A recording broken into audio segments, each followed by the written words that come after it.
నీవు అనుభవించే జీవితము నీది కానే కాదు. నీవు అనుకుంటుండవచ్చు, నా జీవితం ఇంతే, నా పరిస్థితి ఇంతే అని.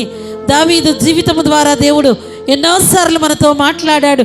గొర్రెలు కాసుకుంటూ అడవిలో ఉన్న దావీదుకు తెలియదు తను రాజవుతాడని. దావీదుతో కలిసి తిరుగుతున్న స్నేహితులకు తెలియదు దావీదు రాజవుతాడని. దావీదు యొక్క తల్లిదండ్రులకు తెలియదు దావీదు రాజవుతాడని. దావీదు బంధువులకు తెలియదు రాజవుతాడని.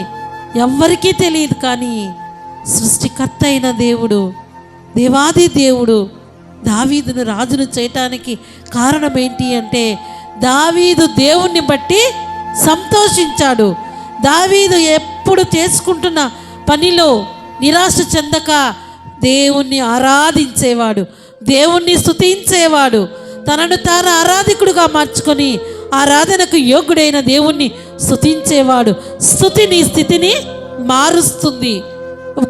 నేను అడవిలో ఉన్నాను, నాకు సరైనటువంటి వాతావరణం లేదు, నాకు మంచి స్థిరమైన పని లేదు, నేను ఎండలో దడుస్తున్నా, వానలో దడుస్తున్నా, ఎండలో ఎండుతున్నా, గాలికి తిరుగుతున్నా, ఇక్కడెక్కడలే నేను దేవుణ్ణి స్తుతించాలా?